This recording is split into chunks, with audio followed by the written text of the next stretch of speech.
Ma richesse, c'est là, les corps et le gros cœur. Quand t'as 18 ans, 19 ans, tu roules en Ferrari. T'as déjà vu un top modèle avec un postier ou un pompiste? Je suis remonté comme une fusée. Je te dis pas ce que je me garde. Brad. Quand on t'entend, t'es un vrai personnage. Certains peuvent se dire c'est de la fiction, c'est pas possible. Monde, j'ai tout.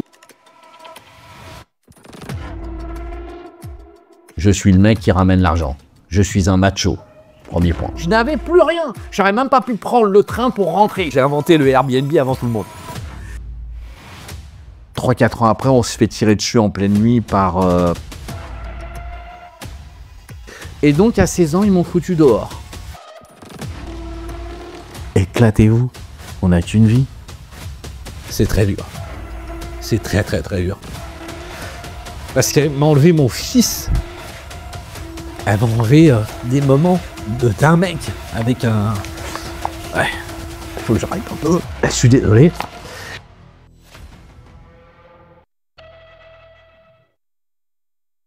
Bonjour Laurent, bienvenue. Merci. Écoute, merci d'avoir accepté notre invitation. Tu as une histoire qui est passionnante. Et j'aimerais voilà, qu'on approfondisse plein de sujets ensemble aujourd'hui. Ta vie perso, ta vie pro, tu réponds pas. Voilà, c'est une interview sans filtre. Ça va. Laurent Fernandez, 58 ans, père de plusieurs enfants, plusieurs femmes, ça va de soi, plusieurs vies, né dans le 93, le 9-3, le fameux 9-3, Montfermeil, les Bosquets, Bernard Tapie, les tours qui tombent. En gros, je suis fils d'un petit-fils réfugié, Eusebio Fernandez, mon père Fernandez, et qui avait fui les fachos, le franquisme, et qui est venu donc s'installer dans le sud de la France, où il était tonnelier. Et puis on a fini dans le 93 à Montfermeil. Donc toi, les Bosquets, c'est là où je suis né. Tu as une enfance heureuse, des parents J'ai eu aimants. une enfance, je dirais, mon père faisait 11 stations de métro pour aller étudier, être architecte, il tournait du béton. Mon grand-père faisait des routes pour Bouygues et les ponts. D'accord. Et de l'autre côté, ma mère vendait des chaussures chez Eram et aux Chênes Pointues, dans le 93, à Clichy-sous-Bois. La zone. Ouais. On va parler que ça. Et j'ai grandi là-bas. Donc, et puis, j'avais une faim de voir... Il y avait une petite ville appelée le Rincy, à côté, où c'était les bourgeois. Ouais. Donc, c'est le 93 chic, le Rincy. C'était le petit Neuilly-sur-Seine du 93. Voilà, exactement. Et mon père, avec une seule mission, c'était de nous sortir de la zone pour nous emmener là-bas. C'est ce qu'il a fait d'ailleurs. Et mon père est parti de rien, il a étudié, il est devenu architecte, après d'architecte, il est devenu promoteur, etc. C'était une barre de fer. J'ai jamais rien eu de sa part ni de ma mère. Donc il fallait que je me démerde. Et puis, j'ai grandi. Je voyais que les fils à papa, donc ça me foutait les bouches. J'ai dit, merde, c'est pas possible, pourquoi j'en aurais pas autant qu'eux? Et puis, alors déjà, quand mes parents ont commencé à louer une maison, j'avais 14 ans. 13 ans, pardon, puisque c'était juste avant les 14 ans, avant les mobylettes. Donc là, tu pars de Cité? Je pars de Cité, et mon père loue une maison. Mon père a pris une maison là-bas, et donc, on était au Rincy. Et là, le business a commencé à cet âge-là. J'avais une voisine qui se mettait à poil. Elle se mettait l'été à poil. Donc, dès qu'il faisait beau, un rayon de soleil, elle se mettait à poil. Donc, qu'est-ce que j'ai décidé? Il y avait des grands arbres avec des tuyas. J'avais fait des découpes dedans. J'avais mis donc des mini-échafaudages, un tabouret, une table, machin, etc. Et j'avais fait 20 trous dans le grillage. Et tous mes copains d'école, je leur faisais, à l'époque, c'était des francs, 5 francs, 8 francs. J'ai dit, tu viens regarder la voisine à poil. Par contre, si tu rigoles, si tu hurles et qu'elle le voit, tu payes tous les autres. Donc ça, c'est ton premier business. Tu es en train de me dire que ton premier business... Mais mon premier business, c'était ça. Il se foutait comme ça, je louais les jumelles, et pendant ce temps-là, je louais... Si la voisine se reconnaît... Ouais, écoute, je sais pas, mais enfin, ma mère, elle a pété les plombs, sûrement qu'on va voir ça. Mais... Et à l'époque, ma mère partait travailler, et je louais la chambre de ma mère, ma chambre, la chambre de la sœur, tout. Je louais tout. C'est-à-dire que c'était un hôtel un peu folklore. C'est-à-dire que j'allais voir les grands de ton quartier. Bahut. Et non, je louais les pioles. Voilà. Donc je faisais ça. Tous les mercredis, elle se barrait. Et tous les samedis après-midi, ils se barraient. Donc, c'était mercredi et samedi, ça. Ensuite, le samedi matin, parce que je faisais les marchés très tôt, jusqu'à 13 h de l'après-midi. Alors ça, c'est toujours, tu avais 14-15 ans? J'avais 13 ans, et à 14 ans, avec ça, j'ai acheté ma première mobilette broyée. Okay. Bien entendu, elle était broyée chez le père Pérez, donc c'était un 103 SP avec un choc avant. Ah ouais. Et donc, qu'est-ce que j'ai fait? J'ai cherché des pièces détachées. Et j'en trouvais pas. Et j'ai le père d'un copain qui travaillait dans une compagnie d'assurance et qui parlait toujours des voitures en Angleterre. Et dès qu'il y a un choc en Angleterre, on réparait. Donc j'achetais mes mobilettes, je les fais venir d'Angleterre en pièces, je les stockais derrière, j'en avais une vingtaine, et on les remontait, peintes, et j'ai commencé sur le DEP 93. Ça s'oublie pas, ça. Ça s'appelait le département 93, c'était un journal gratuit. Et je me suis retrouvé avec une paire de Weston après... un mois et demi. Attends, mais ça, c'est tout en travaillant sur les marchés le week-end et tout ça? Marché le week-end, plus je louais la maison et je faisais mes mobilettes après. D'accord, donc tu avais 3 business. Ah oui, je faisais tout. De toute façon, abondance de biens ne nuit pas. Ça a toujours été ma règle de base. Il y a des gens qui sont focalisés sur une chose. Moi, je me focalise sur beaucoup de choses. Pourquoi? Parce que je me suis aperçu, et vous verrez dans la vie, que tu as préparé quelque chose. Tu t'es dit, ouais, dans 10 ans, dans 15 ans, j'ai ça. Il suffit que, bah tiens, comme moi, on en parlera après. T'es dehors, t'es cocu, t'es machin, peu importe ce qui va t'arriver, t'es malade, t'es fatigué, tous tes plans, c'est poubelle. Donc j'ai fait en sorte que tout ce que je fais, c'est du court terme. Et je me dis, si c'est du long terme, tant mieux. Et si c'est du court terme, je prends la marge. Et puis au lieu d'avoir les œufs dans le même panier, bah, j'en mets différemment. Sur les marchés, tu voyais des mecs passer, des mecs des beaux quartiers, dans des grosses voitures et tout ça, et ça t'a donné la hargne, non? Ça t'a donné la niaque quand même. La rage. Ouais. Voilà. C'est pas de la jalousie, hein. Non, je disais, merde, comment ils font? Lui, il a une super nana, il est dans une Porsche. J'avais 16 ans. Je gagnais bien avec mon petit business, hein, c'était bien, mais ça suffisait pas. Et mon père me disait, de toute façon, t'as pas étudié à l'école, tu seras une merde. Donc ça, merci papa, parce que grâce à toi, je me suis aperçu qu'il n'y avait pas que... Pour lui, c'était l'école. C'était que l'école. Ouais. J'ai un demi-frère qui est avocat, j'ai une demi-sœur qui a des brillantes études au cinéma. Moi, ma fille, bon, je ne veux pas dire un métier, mais c'est une haute fonctionnaire, elle sera une haute fonctionnaire dans peu de temps. Non, chacun voit midi à sa porte. On ne peut pas être tous des businessmen, on ne peut pas être tous là. Je te dis ça parce qu'à 16 ans, donc je voyais ça et ça me donnait envie. Et mon père m'a dit, bah écoute, si tu fais pas d'études, tu vas bosser. Et donc à 16 ans, ils m'ont foutu dehors. Alors, à 16 ans, mon père m'a foutu à coup de pompe dehors. Ma mère m'a dit, moi je suis pas là pour te nourrir. Alors elle va pas être contente de ça, mais c'était ça. Et donc, je finis chez mon copain Zoran, ami d'enfance, Zoran Milojevic, d'ailleurs, qui a un beau garage près de Bordeaux où il répare les voitures, enfin, non, un peu plus de Bordeaux, à côté de dans Bayonne. Et bref, j'ai vécu chez lui. Et là, je me dis, ça, c'est la partie exotique. Hein. Donc là, maintenant, on parle dans l'exotisme. Il ne faut pas faire ça. Il ne faut vraiment pas faire ça. Mais à 16 ans, il n'y avait pas d'ordinateur. Donc, j'allais dans les commissariats faire une déclaration de perte de papier en disant que j'étais né 2 ans auparavant pour avoir 18 ans. D'accord? Et à partir de là, je déclarais perte de papier et perte de permis de conduire. Parce que ma première voiture, je l'ai achetée à 16 ans, c'était une Golf GTI 16S, la fameuse Golf 16S Oettinger. Choc avant. Première voiture. Première voiture 16S Oettinger. Non, la première voiture, non, je mens. C'était une R5 TS, ça y est, je me rappelle. Équipée en R5 Alpine, pas au rouleau, enfin, on va l'enfer. Et je travaillais avec Zoran la nuit. Pour les plus jeunes, la R5, c'était la... C'est les Clio première phase ici, où un peu... voilà, c'était une TS un peu sport, mais pour t'expliquer, je travaillais la nuit dans une imprimerie. On imprimerait des journaux, et on imprimait quelque chose d'assez exceptionnel, qui était une révélation. Avec Zoran, on travaillait comme des dingues, 10-12 heures par jour comme des dingues, et on prenait la nuit, on prenait le jour, on prenait tout. Je faisais les week-ends et machin, j'avais plus le temps de louer pour les nanas pour regarder, puisqu'on faisait ça. Et je voulais absolument, c'était le rêve, c'était d'acheter une Golf. Mais j'avais une R5. Donc on allait travailler à Stein, Pierrefitte, hein, Stein, donc c'était pas les beaux quartiers. Et on travaillait. Et la nuit, j'ai vu qu'on avait édité la centrale des particuliers. C'était quoi la centrale des particuliers? Ça existe toujours hein, sur Internet. C'était un journal où il y avait vente de voitures, d'accord, les camions, l'agriculture, tout ce que tu voulais. Et là, ça a été le déclic. On était sur les rames. J'étais donc on était en train après que Massico pour couper tout. Ouais. Et je regarde la date, je dis bordel de merde, ça sort dans 2 jours. Donc j'ai commencé à prendre les petites annonces. Puis j'ai regardé le prix des golfs, le prix des machins, les prix de ceci, les prix de cela.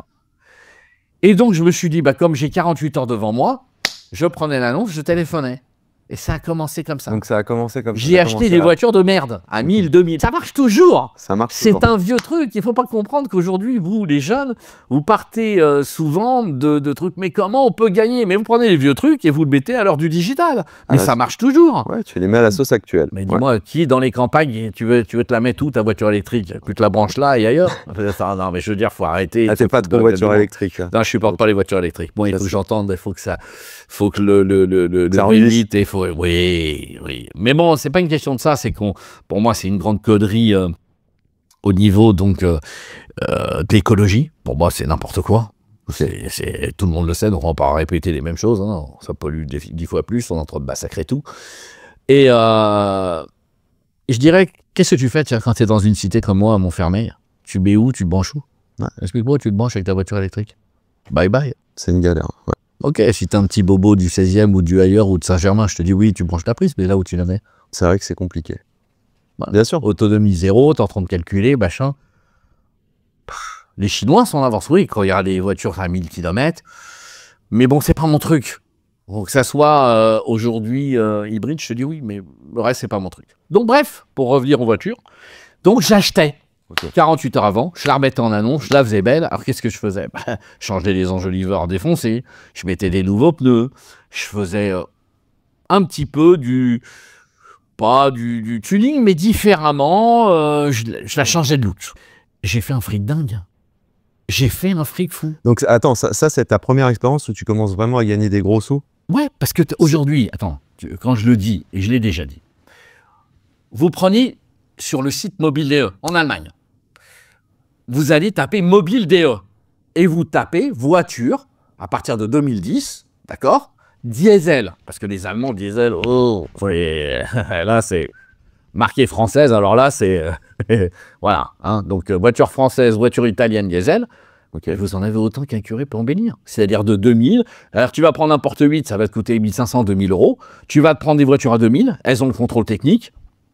Contrôle technique allemand, en plus, il est vraiment difficile. Tu te fais accompagner d'un copain mécano qui n'a pas un copain bricoleur, machin, etc. Tu regardes la voiture si elle est clean. Tu la fais vérifier chez un concessionnaire, même si t'es ballot, tu sais rien. Tu donnes 100 euros, montrez-moi la voiture, mettez-la sur le pont.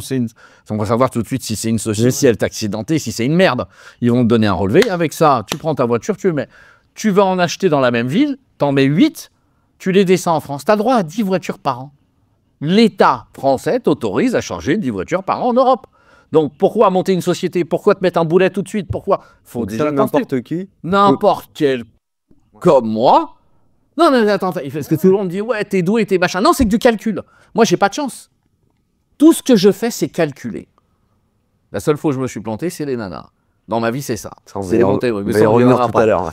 Mais donc, là, à partir de là, tu prends la voiture, tu la ramènes, tu fais ton contrôle technique en France, tu payes ta carte grise et tu la revends. Mais tu vas pas la vendre 6 000, tu te mets 4 900 euros, en dessous 5 000. Qui n'a pas 5 000 euros, 4 000 ou 4 500 euros dans les campagnes ou machin qui ont besoin d'un diesel?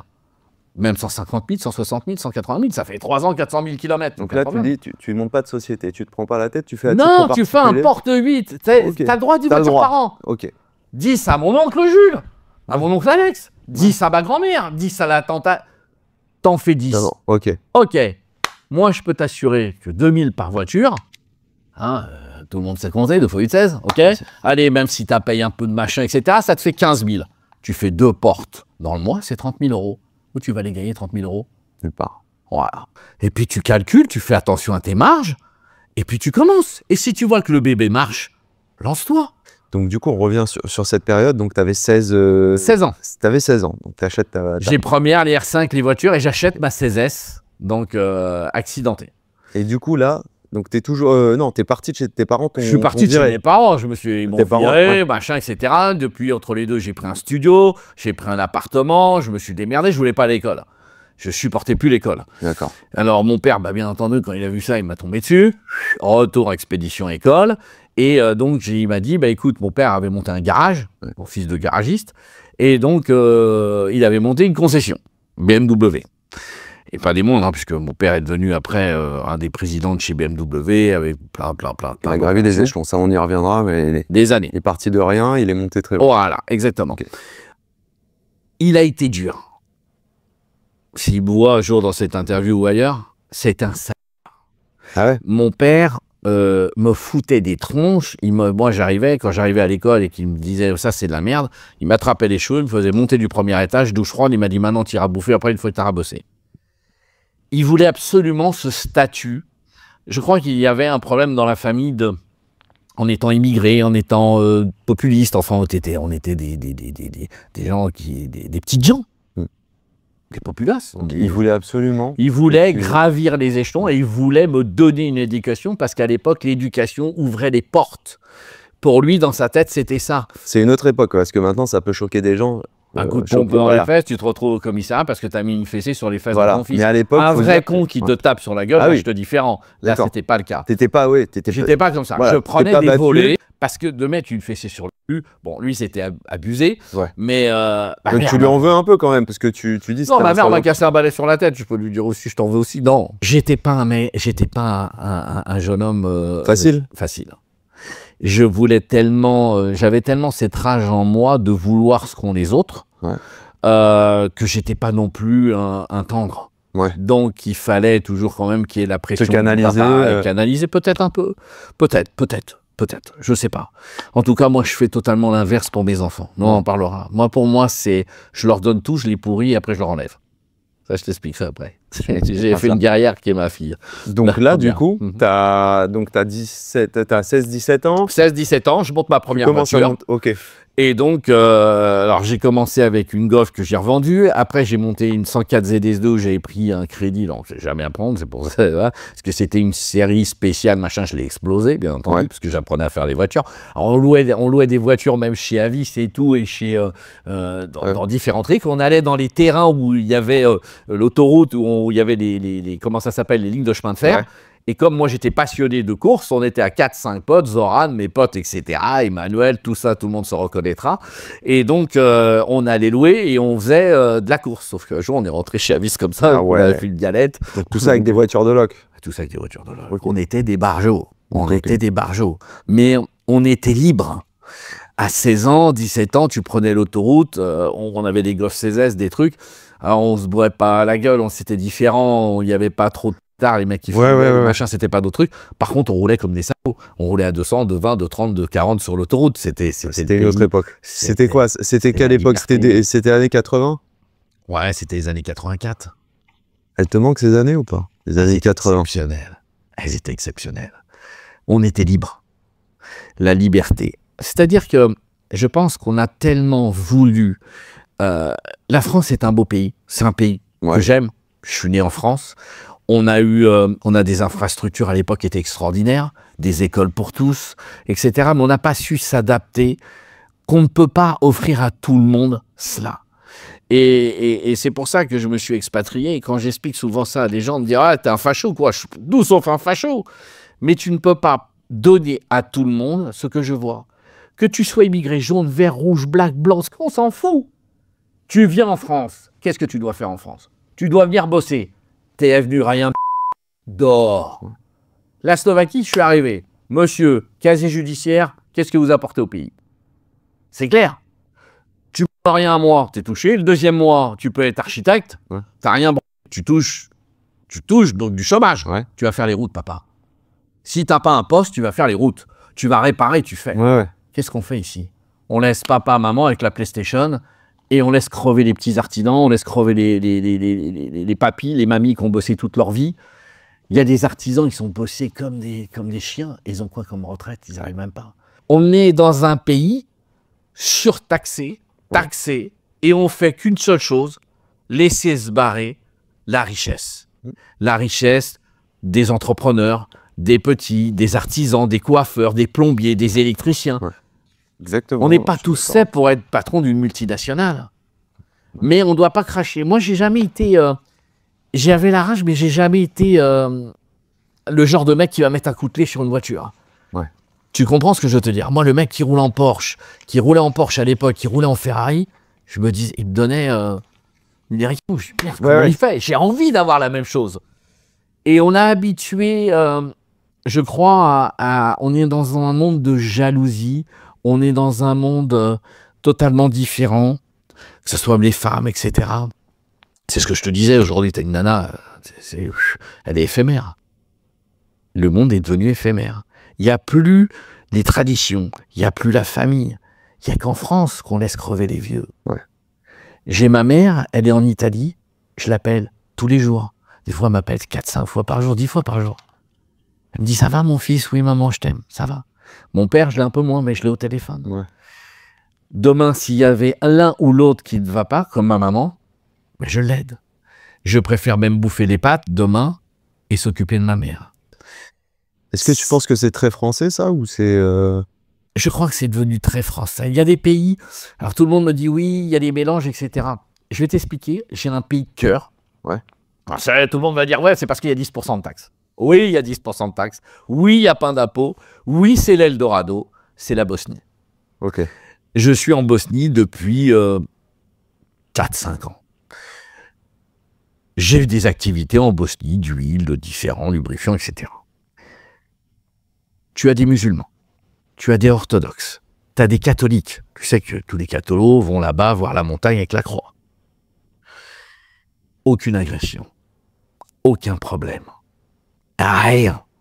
Les communautés sont entre les communautés, avec du respect. Il n'y a pas de problème. Tu vois, on n'est pas dans les extrêmes. Ouais.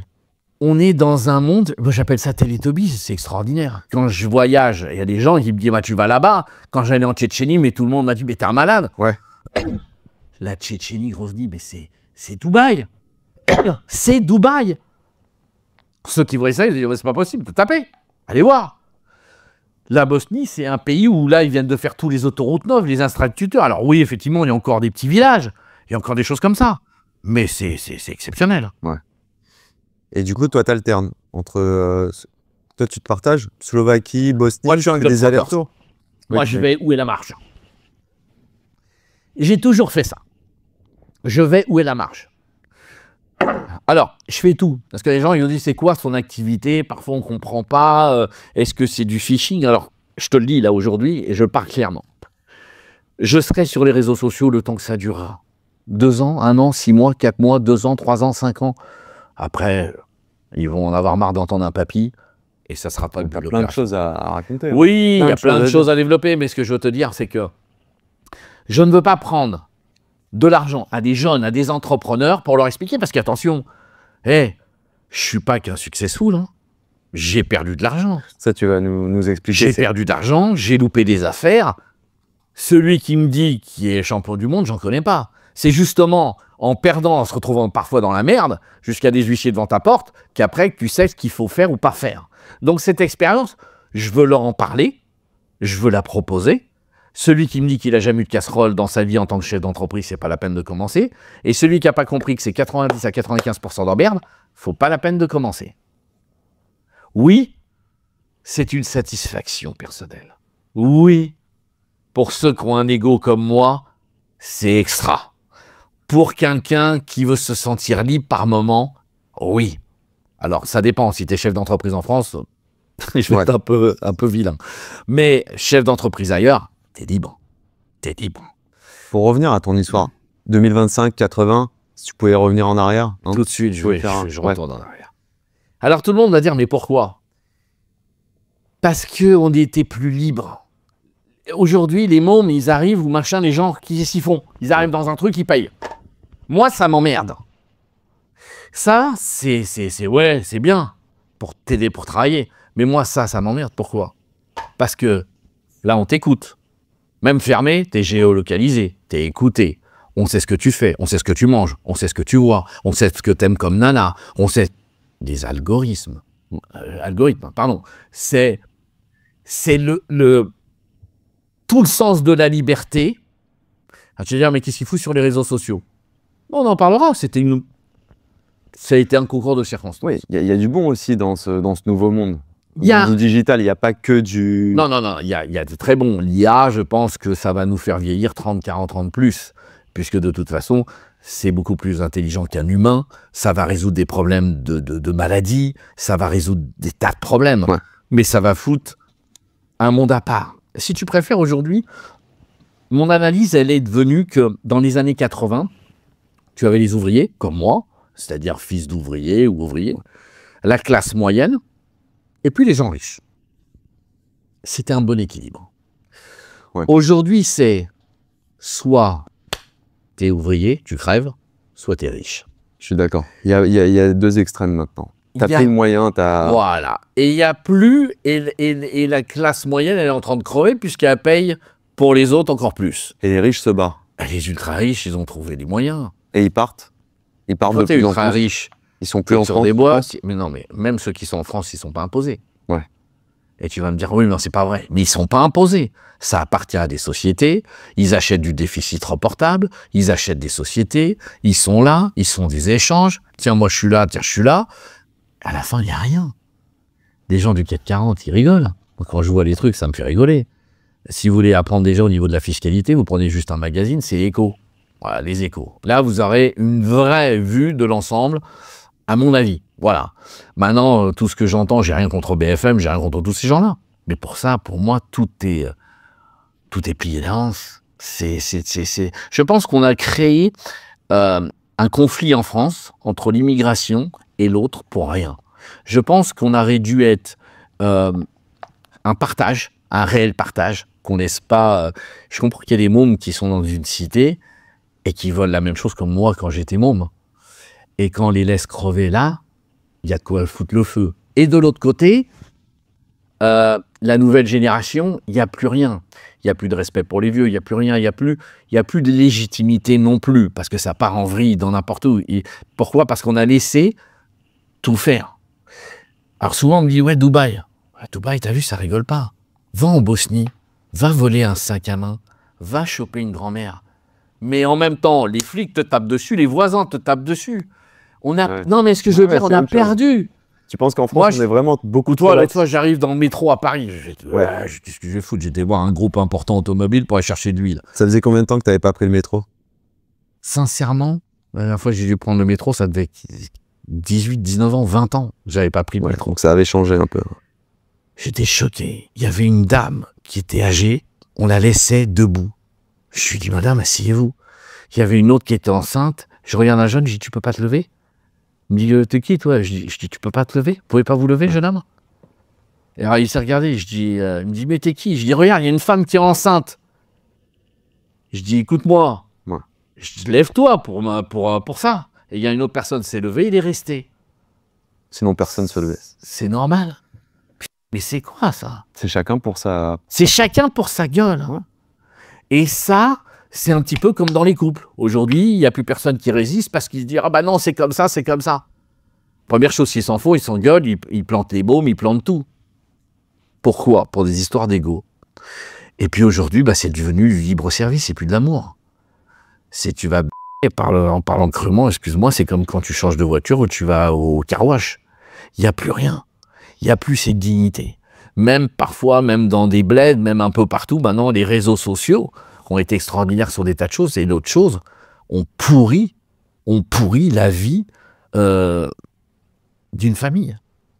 Celui qui me dit non, ah ouais. Tu penses que les réseaux sociaux, ça peut briser des couples, ça peut... Ça pour moi, ça a tout plié. La nana, aujourd'hui, t'es pas content, elle te change. C'est comme un Kleenex.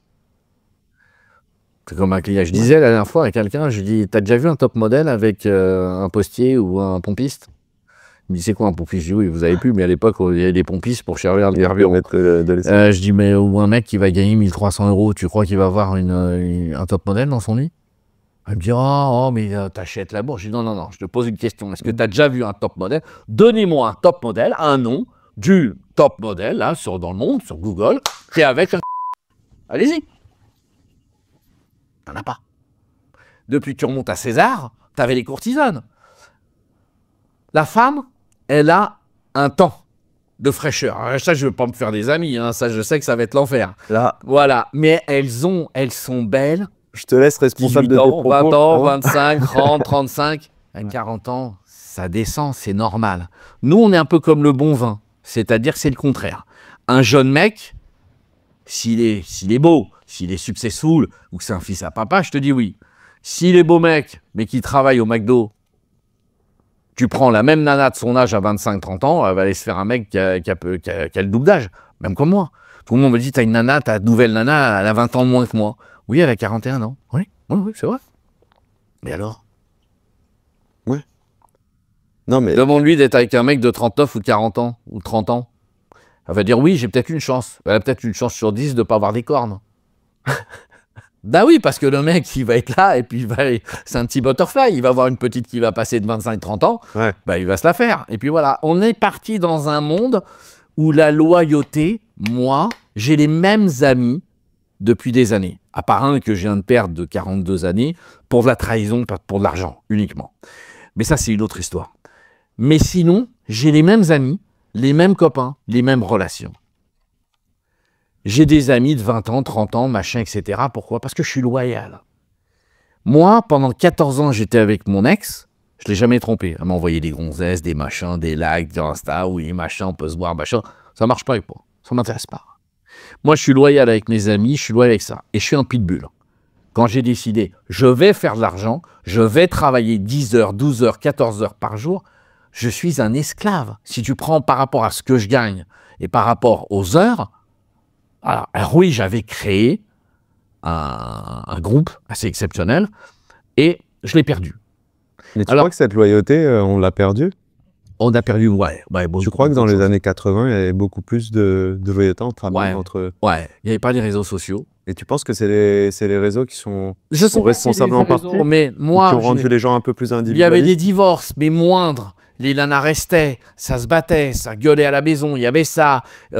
Mais c'était pas autant. Regarde aujourd'hui, tu prends les mômes à l'école, combien il y en a qui sont parents divorcés? Ouais. Ça n'arrête pas. Ouais, c'est vrai. Maintenant, tu as plus de parents divorcés, souvent, dans une classe. Tout ce que je voulais pas, ce que je hais, je me retrouve dans la même situation. Alors, je vais te dire, oui, il est exigeant. Évidemment que je suis exigeant. Parce que une nana, maintenant, qui est une nouvelle génération, qui a 25, 30 ans, machin, va dire, mais c'est quoi ce vieux con? Moi, je vais à la chasse. Je ramène de l'argent à la maison. Est-ce que j'ai une tête à passer l'aspirateur? Non. Est-ce que j'ai une tête à faire la vaisselle? Non. Est-ce que j'ai une tête à faire du room service? Non. C'est un choix. Mon choix, il est clair. Je suis le mec qui ramène l'argent. Je suis un macho. Premier point. Deuxième point... Ça, tu l'assumes, t'es... Bon, 100%. Ouais. 2, tu me parles normalement. Si j'ai du monde et que tu ouvres ta bouche et que tu me vexes, considère que je t'abandonne sur la nationale. Je te donne 500 €, j'ouvre la porte ou tire. Je suis fier. Peut-être parce que je suis fils d'immigrés, espagnol, italien, moitié corse. Peut-être que c'est comme ça. Pour moi, le respect de la parole et le respect des choses. Ce qu'on a perdu. Aujourd'hui, pardonne-moi, tu as des associés, ils se mettent des bananes, des frères, des familles, des machins, et après ils s'embrassent, et machin, c'est quoi ça? Ouais. Moi, tu m'as une fois, pas deux. On a perdu ces valeurs. Les valeurs, on a perdu les valeurs. Les valeurs du respect des grands-parents, de la famille, de l'honneur. L'honneur. Mais ils sont où l'honneur? Est-ce que ça te dérangerait que ta femme gagne plus que toi? Ah, pas du tout. J'ai aucun problème. Donc pour ça, voilà, t'as des principes. Tu gagnes plus que moi? Vas-y, c'est moi qui fais la vaisselle. Donc ça te dérangerait pas? Je viens de te dire. Ton côté macho, non mais parce que... Mon côté macho, je le retire puisque voilà. C'est elle qui ramène. Si elle ramène plus que moi, c'est que j'étais mauvais. Ok. Ça n'existe pas. Hein. Je travaille 2 fois plus, mais ça n'existe pas. Non mais demain, si ça se produit, donc... Si ça se produit, ben, j'accepte. Et si elle te dit, bah là, faut aller chercher les enfants, faut aller vers... Faut faire les courses, puis ça, c'est elle qui a... Ah non, mais ça va dans les deux sens. Okay. C'est où t'es bon, ou t'es pas bon. D'accord. Voilà, donc là. Donc ça te dérangerait pas. Donc finalement, t'es pas si macho que ça. Je suis macho dans la mesure... alors, j'y mets des guillemets. Je veux pas parler de mon ex, mais une fois, elle gueule devant le monde. Et je dis, écoute-moi bien, tu fermes ta bouche. Et ça n'arrêtait pas, elle hurlait. Est-ce que tu crois normal qu'une femme va parler devant tes amis, devant ta famille, devant ta mère, mal, j'avais mes 2 enfants, je me suis retenu de l'acheter par-dessus bord du bateau. 14 ans. Bon, je l'ai aimé comme un dingue. Ouais. Aucun respect. Et ça, tu vois, c'est ce que, il y a 2 minutes, tu vois, j'avais accepté trop de choses. J'étais plus Laurent Fernandez d'avant. Elle m'a tiré vers le bas. C'est pour ça qu'il faut faire très attention à une femme. Une femme peut te monter, mais elle peut te descendre. Et il faut que tu restes focus. Tout le monde dit ce mot, focus, alors je l'emploie. En réalité, reste comme t'es. Moi, j'ai perdu des copains, j'ai perdu de la course auto, j'ai perdu beaucoup de choses parce que c'est devenu ma copine. Alors, en même temps, bah, tu t'éclates au lit, c'est un avion de chasse aux pieux, tu t'éclates, machin, etc. Et en vérité, elle te tourne, elle va t'amener dans où elle veut. Attention, une femme, elle est déterminée. Moi, je suis aussi déterminé qu'une femme, mais elle va t'emmener là où elle veut. Gentiment, avec le sexe, avec l'amour, avec le truc, et elle t'emmène. Elle va te décrocher de tes amis, elle va te décrocher peut-être de ton ambition, elle va te décrocher, elle veut aller là et elle t'emmène. Mais ce que tu n'as pas compris, c'est que pendant qu'elle te dirige, elle voit et tu perds de ton aura, tu perds de qui tu es. Et donc à la fin, elle va te jeter comme une merde. C'est ce qui m'est arrivé. Après, il y a des femmes qui sont très bien aussi. Qui peuvent... Il y a des femmes qui sont très bien. Mais là, c'est l'expérience que tu as eue. Moi, l'expérience que j'ai, c'est que j'ai une première femme avec qui j'ai encore au téléphone, qui est la mère de ma grande fille. Adorable. D'accord. Ah, non, j'ai aucun souci, allô, machin, ça va. Elle était intelligente. La deuxième. Oui, donc on peut se séparer sur un bon terme. La deuxième, elle est partie avec un pilote de NASCAR millionnaire parce que j'étais pas assez riche. Ça arrive. La troisième, j'ai bossé comme un enfant pendant 14 ans. Et là, elle a tout pris, elle a fait le hold-up. Et là, je suis en guerre avec elle. Et là, j'ai tout perdu. Et donc, la quatrième, bien arrivée. Je suis bien avec. Superbe. Mais, alors superbe à mes goûts, hein, après chacun son bien. Mais là, enfin, j'ai retrouvé ce que, parce que je lui ai dit dès le départ ce que je voulais. Je dis, je te préviens, si t'es une chieuse, si tu m'emmerdes, si tu m'enlèves mes ambitions, si tu m'enlèves ça, et que tu m'en de faire ça, c'est pas la peine. Ouais. Donc, avant que tu viennes ce matin, elle s'est levée, elle m'a préparé mes petites crêpes, elle m'a préparé mon breakfast, elle m'a repassé ma chemise, elle m'a préparé mes fringues, et elle m'a dit, bon, on peut s'en aller, mon amour. Ça, c'est du respect. Voilà ce que j'appelle une femme respectueuse. À partir de là, que je l'emmène au bout du monde, demain, quand je serai riche et que je vais refaire ma remontada, il est clair qu'elle aura tous les jouets de la terre. Ils seront à mon nom, mais elle aura tous les tu jouets sauras qu'elle t'a aimé dès le départ en sachant que non, la situation actuelle, elle est pas... Moi, elle m'a connu au mois d'octobre, voilà. je lui ai dit, j'ai rien. Tu lui avais dit, j'ai plus rien. Moi, je suis sorti, j'avais 549 € sur mon compte, j'ai emprunté 10 000 à un copain, 10 000 à un autre, et j'ai été refaire ma tournée de récupérer quelques clients. J'ai pas tout récupéré, et j'étais mal. Et donc, il a fallu que je bosse. Après, j'ai voulu monter une affaire, bref, un petit peu sur de l'énergie, enfin, des trucs, etc. Je me suis loupé. Mais tu penses des choses. Et voilà, c'est loupé. Et pour revenir à tes premières expériences, donc du coup, on s'était arrêté, tu avais 16-17 ans, donc tu te lances 20 ans. Alors, je vais t'expliquer. Alors, c'est important, effectivement, parce qu'on va un petit peu à droite, à gauche, on revient, mais voilà. Donc, à 18 ans, je suis sur la Nationale 3, à Bondy, ça ne s'invente pas, et je tourne du béton. Je tourne du béton parce que mon père m'avait rattrapé, il m'avait botté le cul, il m'avait dit 16 ans, tu fais l'école, machin, buissonnière. Bon, puis arrivé un moment... il a vu que je roulais avec des déclarations de permis, machin, etc. Il m'a chopé par la tête, il a arrivé, m'a pris une droite et il m'a dit, maintenant tu rentres. Donc là, j'étais mal. Mon business, j'étais mal. Donc il a fallu que je rentre dans le cadre. Et, parce qu'attention, papa, quand il en passait une, il a passé cher. Hein. Donc voilà. Donc me voilà à tourner du béton sur la Nationale 3. Et donc j'ai des bottes en caoutchouc, et je suis là, j'en peux plus. Et... donc, mon père avait acheté un terrain avec un de ses associés, et il y avait un magasin, je me rappellerai, Carpetland, il vendait de la moquette. Et puis, il y a une voiture, à l'époque, c'était une Citroën, je sais pas quoi, toute noire, qui s'arrête, en warning, devant, et un type qui baisse la vitre et qui me fait comme ça, et moi j'arrive. Il me dit, je m'appelle, je sais pas s'il est encore de ce monde, mais j'espère qu'il l'est, André Bourran. Je suis le directeur de la NPE France et je cherche à installer une agence jeune homme à qui est le terrain. Et là, je mens, mais vraiment hontément. C'est-à-dire, je mens, mais alors comme un arracheur dedans. Je dis ça, c'est à papa. Il me regarde, je dis oui, je suis obligé d'être un homme de terrain, c'est une catastrophe. Mais bon, j'ai pas le choix. C'est comme ça, papa, etc. Il me dit, mais le terrain est à vendre. Je dis, oui. Je lui m'en a parlé brièvement. Bah, tenez-moi votre carte. Je vous appelle avec papa. Il me dit, oui. Je dis, ok, pas de problème. Il me dit, c'est à vendre. Je dis, oui. Je prends sa carte et il part. Et là, je dis, pourquoi j'ai raconté ces conneries, moi? Puis je me suis dit, on est sur le terrain où il y a Angelo. Angelo, c'était l'ami de mon père qui était agent immobilier. Ok. Non-ville immobilier à Aulnay-sous-Bois. Ça s'invente pas. Et hélas, j'avais les cloques, les mains. J'ai dit, mais qu'est-ce que je fous là? Et finalement, me vient l'idée. J'appelle Angelo. Je dis, Angelo, allô, c'est Laurent. Je dis, écoute, qu'est-ce qu'il y a? Je dis, il faut que je te voie. Il me dit, quoi? Je dis, je sais que t'es le pote à papa. Mais il faut que je te voie, il y a un coup de fusil extraordinaire. J'en ai marre de tourner de la truelle, du béton. Il me dit, tu vas pas recommencer tes conneries d'achat-vente de voiture? Je dis, non. Je dis, je veux vendre de l'immobilier. Il me dit, quoi? Il me dit, mais... Je dis, écoute, il y a minimum beaucoup d'argent à gagner. Je lui invente une somme. Il me dit, quoi? C'est comme si je te dis, il y a 400 000 € à gagner. Il me dit 400 000 €. Je dis oui, j'en veux la moitié. Et je veux travailler chez toi. Je veux retourner à l'école. Il me dit quoi? Je dis oui, je veux être négociant en immobilier. Il me dit oui, on peut faire une école alternée. Je dis oui. Je dis en même temps, parce que j'ai oublié de vous dire dans la conversation, quand il m'a dit je suis à la NPE, je lui dis mon père il me met au béton, moi je préférerais avoir une alternance. Il m'a dit ouais, bon là, vous inquiétez pas, jeune homme, etc. Donc, du coup, ouais, tu donc j'ai ça dans la tête. Ok.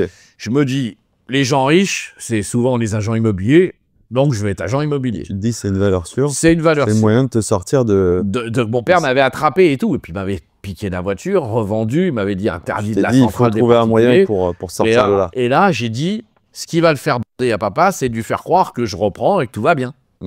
Donc, j'avais dans l'idée de reprendre mon business, hein, tu t'en doutes bien. Oui. Donc, qu'est-ce que je fais? Le soir, je vais chez Angelo et je lui dis, regarde bien. J'ai le directeur de la NPE France, je connais son fils, c'est un copain à moi. Encore, je mens éhontément. Il me dit, mais quoi? Je dis, écoute, je peux faire signer, on peut avoir le terrain. Je sais que vous êtes sur le terrain, qui n'est pas à papa. Il me dit, oui, mais on est en train de faire une proposition. Je dis, oui, vous avez 2 parcelles derrière. Ils veulent faire la plus grande agence nationale pour l'emploi. Il me dit, ouais, là, c'est un coup. Je dis, oui. Et je dis, je veux 400 000. Il me dit, 400 000 francs, c'est comme si on ne devait pas te vendre 400 000 €. Il me dit, non. Il me dit, on va te donner 50 000. Et 50 000, je vais chez un autre. Et je dis, je vais chez Centurion. Pas Centurion. Century 21. Il me dit, je ne vais pas aller chez Century 21. Je dis aussi. Je dis, je vais aller voir Emilio, puisque c'est ton concurrent. Il me dit, non, on va faire. Je vais parler après avec ton père. Je dis, écoute-moi bien. Moi, tu me signes comme par lequel tu t'engages à me payer. Il me dit, non, pas besoin. Je dis, enseigne-moi, mets-moi un papier comme par lequel tu es d'accord que je sois en alternance chez toi et que tu vas me donner 200 000. Il me dit, ok, je le mets, à condition qu'il faut que j'ai les 400 000 de commission. Je suis bien entendu. Donc, il me prépare le truc. Je rappelle André Bourran et je lui dis, écoutez, est-ce que je peux vous voir? Alors, il me dit, oui, je peux vous voir sans aucun problème. Il me dit, bah, écoutez, quand? Bah, samedi. Je dis, ok. J'appelle la compta à mon père, je dis, est-ce que je peux avoir une avance sur salaire? Ouais. Bah, il me dit, oui, il n'y a pas de problème. Donc, je dis, ok, je prends une avance sur salaire, tu vas comprendre pourquoi. Et il me dit, mais pourquoi? Bah, j'ai besoin d'argent, machin, j'ai des problèmes à payer, soyez cool, dites pas tout à papa, machin. Donc, je prends la compte. Je rappelle mon pote Zoran, je dis, t'as toujours une partie un petit peu à moi dessous? Il me dit, ouais. Il me dit, t'as vu, t'as 6 tuyaux autolocation sur les Champs-Élysées? Il me dit, oui. Et je dis, je veux louer une Ferrari. Il me dit, quoi? Je dis, je veux louer une Ferrari. Il me dit, mais tu plaisantes ou quoi? Je dis, je veux louer une Ferrari 328, celle de Magnum. Je l'ai acheté après. Ça, tu... Alors, il me dit, mais pourquoi? Je dis, laisse-moi faire. Ouais. Bon. J'avais pas assez d'argent, donc je la loue à la demi-journée. Okay. Donc, on me file la vue de la Grande Armée. Je repars à Coubon, dans le 93. Avec la Ferrari de location. Okay. Le Ferrari de location. Et, mais c'était pas le GTS, c'était la version coupée. Et donc, je rencontre Hakim de chez City Location. Et à l'époque, je lui dis, écoute, regarde, voilà, je te laisse ma voiture, qui était la voiture de mon patron, d'accord? C'est d'Angelo que j'avais pris. Je lui ai dit, il faut que j'aille avec une belle voiture voir le gars de chez André Bourran. Et finalement, André Bourran, donc à LPO, je me déboule avec sa Ferrari. Il voit, il s'en souviendra toujours. Et là, je l'emmène faire un tour de Ferrari. Quand il arrive devant sa maison, il me dit, mais c'est quoi? Je dis, bah, mon père est riche. Je dis, papa, me laisse quand même. Ah, ben, il me dit, oui, ça change les bottes en caoutchouc. Je dis, oui, oui. Donc, c'est le projet que tu lui avais vendu au départ. Voilà. Donc, il fallait que je cadre fils à papa. Et donc, je lui dis, par contre, j'ai besoin de travailler. Et il me dit, bah, ça s'appelle l'AFPI. Donc, j'ai été diplômé d'ailleurs de l'AFPI. Normalement, il fallait le bac, niveau bac, mais je ne l'avais pas. Mais j'ai bossé. J'ai vraiment bossé pour ça. Okay. Et donc, j'ai loué cette voiture de location. Pourquoi, tu veux dire? Bah, parce que mon scénario avait fonctionné et je lui ai dit, il y a la NPO que vous pouviez faire, mais derrière, il y a une partie parking, ça pourrait peut-être intéressant pour vous. Donc, du coup, il a pris tout l'ensemble. Je lui dis, par contre, il y a une seule chose. André, je veux que vous marquiez, que vous voyez que ça soit que par mois que vous passiez. C'est tout ce que je vous demande. Mon père me l'a fait à la dure. La Ferrari, elle n'est pas à moi, d'accord? Elle est à l'ami de mon père qui me fait confiance. Je dis donc, s'il me fait confiance, vous comprenez? Bah, il me dit oui, évidemment. Donc j'ai fait croire que c'était la voiture d'Angelo. Okay. Et là, il me signe le mandat que m'avait donné Angelo. Mon premier coup. Je repars avec la banane, je dépose la voiture chez City Autolocation, et je reprends, j'arrive au bureau, j'arrive chez mon père, je dis, je rentre dans une agence immobilière. Ah, il est temps, ça y est, maintenant tu vas travailler avec ta tête. Je dis oui, papa. Donc et là, il était content quand même que... Il était content, mais il a changé du tout au tout, et je lui dis, je m'en vais en Thaïlande avec toi. Il me dit quoi? Je dis oui, avec bonne maman. Mais il me dit, mais pourquoi? Je dis, parce que tu me dois 400 000. Il me dit, comment ça, je te dois 400 000? J'ai vendu ton terrain. À part si tu veux que j'en vende un autre. Il me dit, c'est quoi cette connerie? Et je lui montre le mandat. Ah, il me dit, là, tu m'impressionnes. Il me dit, je te donne 50 000. Jamais. C'est 400. Il me dit, jamais 400. Donc, il me tord en deux, bien entendu. Ouais. Il tord Angelo. Finalement, de 400, on passe à 200. Donc, 100, 100. Et donc, à l'époque, qu'est-ce que je fais? Je décide de prendre mon pote Zoran, de prendre mon pote Patrick Jean-Père, de prendre mon pote Olivier, de prendre plein de trucs. Je prends cette oseille et je me mets à racheter des voitures sur la centrale des particuliers de tours. Donc tu formes ton équipe là. Voilà, je forme mon équipe, mais j'achète des Porsche, des trucs, des machins, des 928, des ceci, des cela. Okay. Et je commence en même temps que je fais l'école de l'immobilier. Et Angelo me dit à l'école à immobilier, il me dit, mais qu'est-ce que tu fous? T'arrives à 10h, Laurent, c'est pas possible, on va s'arrêter. Je dis, écoute-moi, je veux juste le week-end avoir l'agence immobilière ouverte. Il me dit, on est ouvert le samedi. Je dis, non, je veux que ça soit ouvert le dimanche. Il me dit, t'es fada. Et il me dit, comment t'arrives à 10h? Je dis, je t'ai rentré combien d'affaires là? Tes négociateurs, ils sont rentrés combien tes exclusivités? Ah, rien. Ils ont rentré 11 affaires que tu trouves sur le DEP 93. Moi, je t'ai eu le DEP 93 48 heures avant. Tu rentres des affaires grâce à moi. Oui, et moi, j'ai vu que tu refaisais des voitures. Je dis oui, et alors? Ouais. Je dis, mais je te ramène des affaires. Donc moi, on ne me demande pas d'arriver à 10h, je vais arriver à 16h. Alors il me dit, mais pourquoi? Parce que je me lève à 10h, parce qu'à midi, je m'en vais manger au tennis club, et que je fais tout le tour des golfs. Il me dit, mais quoi? J'ai dit, tu crois que moi, je vais faire du porte-à-porte le soir, pendant que vous êtes avec le père de famille? Il me dit, comment ça? Il me dit, c'est comme ça. Je dis, voilà, je t'explique mon secret. Donc, j'arrivais au tennis. Je dis, oh, on m'a dit que vous aviez... Ah, bah, comme ça, au culot, hein, je voyais des nanas, belles, en préférence. J'arrivais. Excusez-moi, on m'a dit que votre mari était susceptible de vendre votre villa. Je ne dis, pas du tout. Ah, je dis, ah, ça doit être un de ses voisins. Et vous êtes qui? Je dis, vous savez, je suis dans la rue plus loin. Alors, je racontais que des conneries pour savoir où ils habitaient, que machin, etc. Et sur un flot, je ramenais toujours 1 ou 2 ou 3 affaires. Puis après, j'ai dit, bon, ça... Tu décrochais des mandats comme ça? Comme ça. Au tennis club, au country club? Au country club, au golf, machin. Moi, j'allais rien du tout. Donc, attends, t'investis donc quand même... Toujours les voitures. Voilà. Les voitures. Tu t'inscris donc au country club et tout ça parce que tu sais que là-bas, il y a du client potentiel. Voilà. Et je me dis, les clients qui sont riches, ils vont plus être facilement à payer qu'avec des obtentions de crédit. Ouais. En réalité, ce qu'il faut, ils en ont besoin autant. Ouais. Mais, d'ailleurs, ils en prennent plus que d'autres. Mais plus de facilité à les avoir. Et là, il me vient une idée.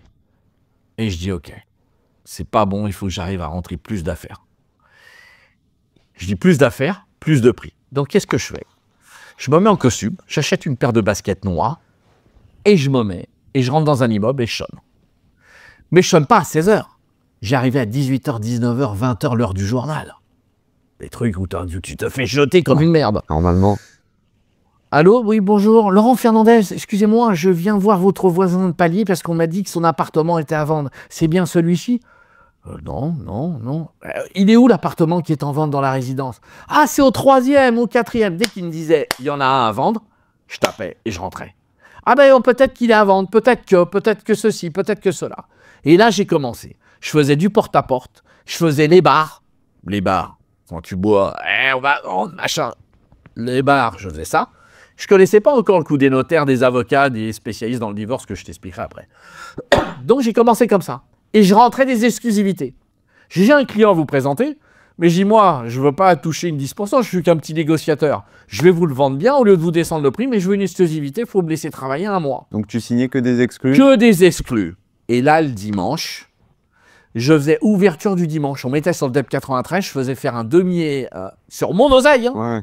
J'arrivais voir mon boss et je lui disais, écoute-moi, on va faire un demi-page. Je lui dis, mais Laurent, t'as vu le prix que c'est? Avec ce que je gagnais comme des voitures, j'en ai rien à foutre. Et là, je faisais une demi-page du DEP 93. Ouverture dimanche exceptionnelle. Je te dis pas ce que je vendais. J'ai fait un carton plein. Tu avais compris que le dimanche, voilà.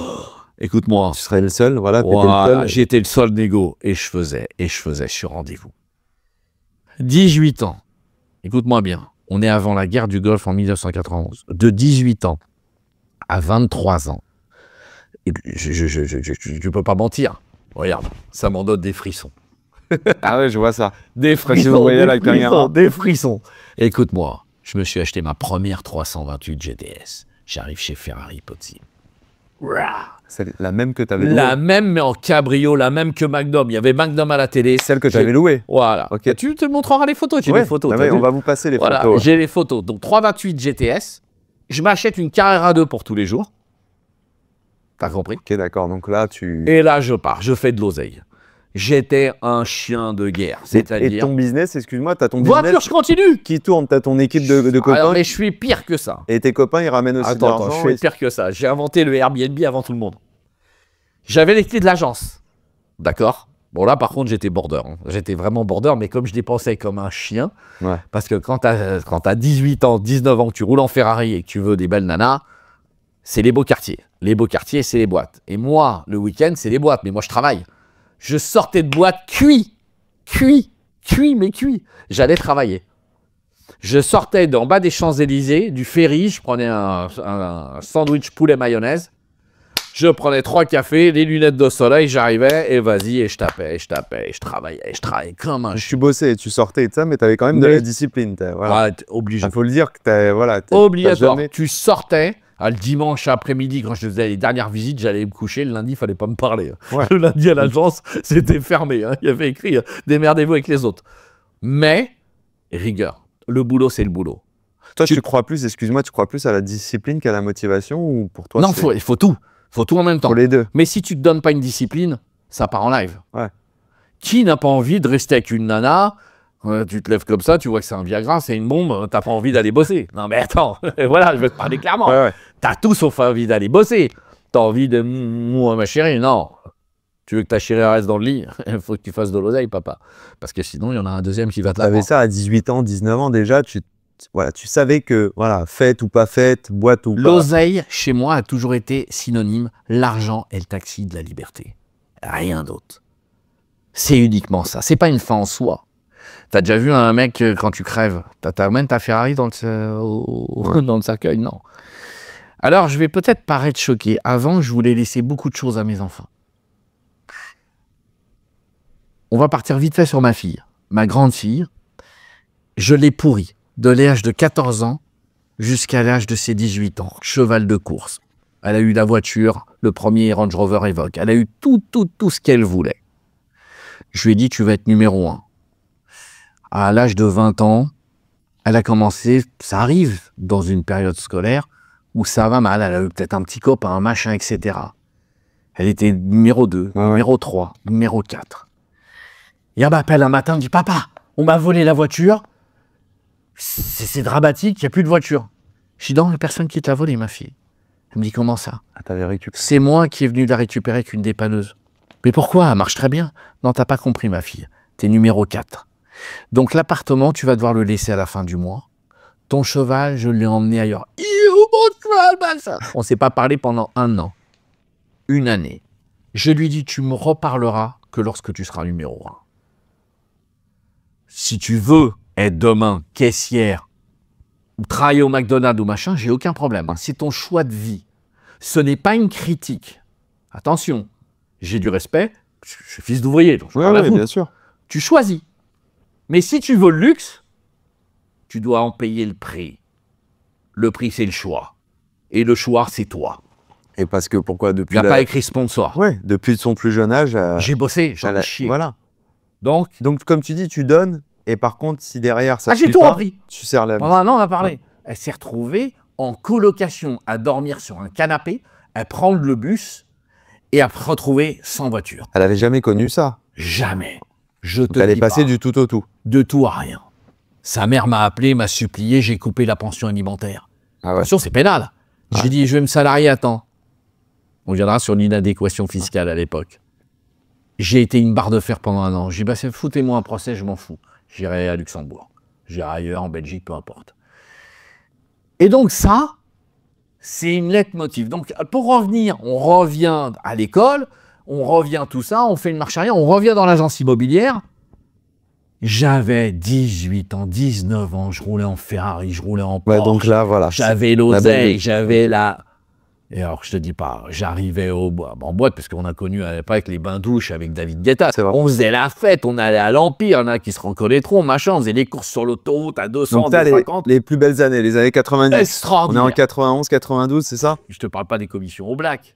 Ok. À l'époque, c'était ça. Non, mais on s'en fout. Putain, mais c'était ça. Ouais. Attends, aujourd'hui, t'es un criminel. À l'époque, t'étais pas un criminel. Ouais.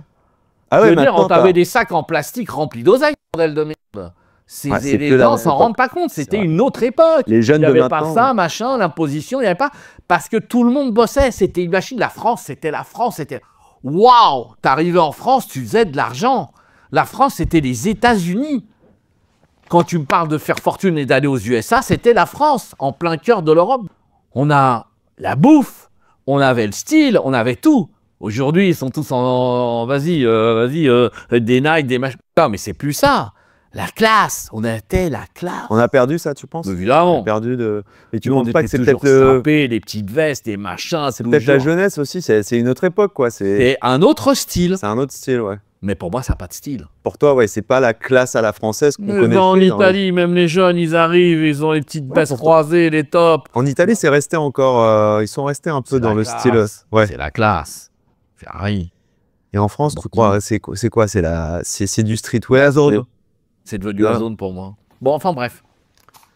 Donc là, c'est la belle vie. Donc c'est la belle vie. Tu gagnes ta vie d'agence. Par contre, j'ai loupé une période de la vie, tu vois, parce qu'on parle et parce que je veux aller vite, mais il y a une période où j'ai appris vachement et il faut en parler parce que c'est une communauté qu'on parle très peu, mais qui a été pour moi super positive.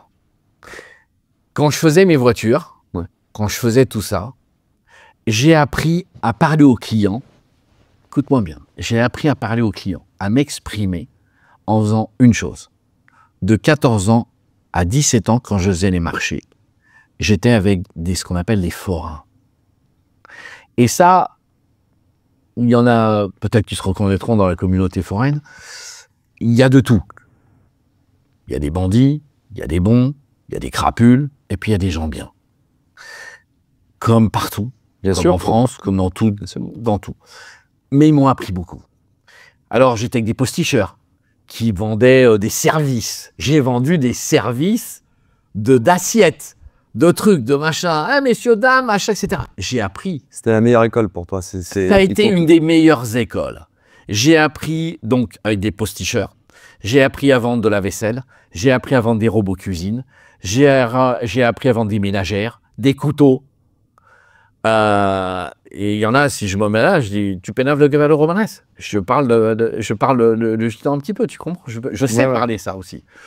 J'ai appris avec les tapis.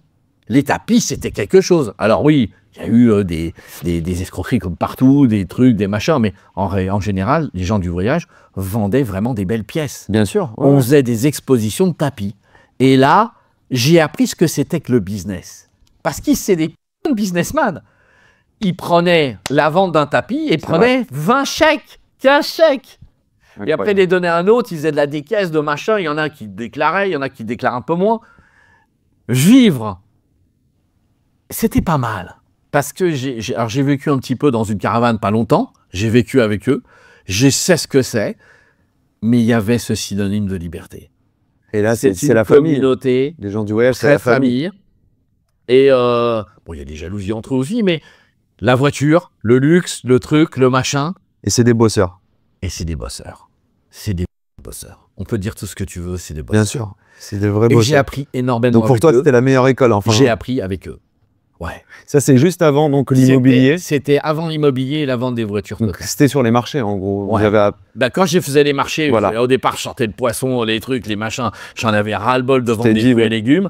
Et puis, je voyais un posticheur qui faisait un truc fou et puis donnait des tips à tout le monde. Tu le voyais, ouais. Tu t'es dit, lui, il fait attends, je vais voir, il faut que j'aille voir. Et c'est comme ça. Donc, c'était un moment, c'est pour ça que je voulais revenir à ça. Alors, on repart maintenant de 18 à 19 ans. Donc là, c'est la belle vie. Tu sors, donc les bains-douches, on est dans les années 90. Carton. Okay. Et en 1991, j'arrive chez le père Bolognini, importateur Lamborghini.